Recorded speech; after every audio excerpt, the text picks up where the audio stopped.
pelajaran untuk kita bahwa disitulah Rasulullah dulu naik bersama sahabatnya yang bernama Abu Bakar ketika akan hijrah ke Madinah Al-Munawwarah. Pada waktu itu Rasulullah Shallallahu Alaihi Wasallam setelah diketahui oleh orang-orang Arab Quraisy, pemuka-pemuka Quraisy akan hijrah ke Madinah, mereka mengadakan musyawarah. Belum dipencet.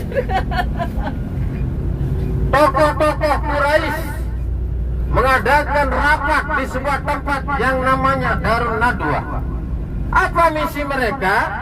Hidup atau mati, Muhammad harus ditangkap dan tidak boleh hijrah ke Madinah. Pak, Bu, kita lihat dulu ada masjid sebelah kanan itu supaya tak terlewatkan duduk.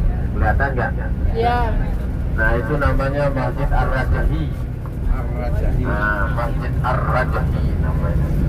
Masjid itu dibangun oleh seseorang yang bernama Ar-Rajahi. Nah,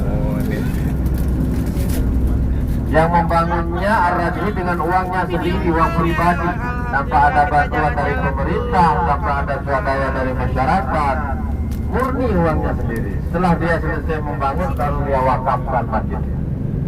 Dia wakafkan itu masjid.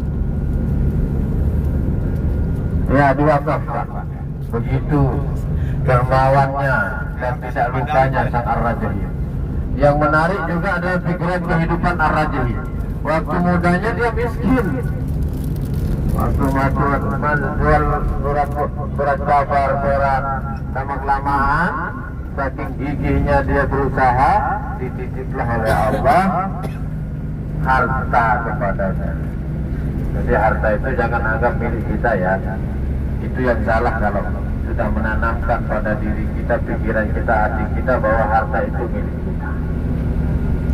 Kalau sudah seperti itu cara pola berpikirnya, salah. Ketika hilang aja sedikit, jadi beban. Itu titipan, anak titipan, harta titipan. Itu jadi fitnah sebenarnya. Kan Al-Quran mengatakan, innamal amwalakum wa auladakum fitnah. Sungguhnya yang namanya anak, istri anak, harta, dan juga istri termasuk amanah kita bagi suami. Itu adalah fitnah. Kalau kita tidak bisa mengaturnya, bisa membawa kepada diri kita kemurkaan Allah kepada diri kita. Makanya pantas kalau kita menganggap harta itu hanya sebuah titipan, kita tidak pernah akan terlalu sayang ya. Nah, ketika pada waktu itu Rasulullah Shallallahu Alaihi Wasallam sudah tidak bisa lagi hidup dengan para pengikutnya di Makkah, lalu dia punya misi untuk hijrah ke Madinah. Tapi sebelum hijrah ke Madinah, perjuangan Rasulullah dulu hijrah ke Habasyi. Ditolak orang-orang Habasyi, Raja Habasyi. Hijrah ke Taif, ditolak orang-orang Taif sampai dilempar oleh batu, berlumuran dengan darah. Lalu dia punya misi hijrah ke Madinah. Nah, hijrah ke Madinah inilah ketika pada saat itu Rasulullah naik gunung untuk menghilangkan jejaknya selama 3 hari 3 malam berada di puncak Gunung Sur tadi, di sebuah gua namanya Gua Sur.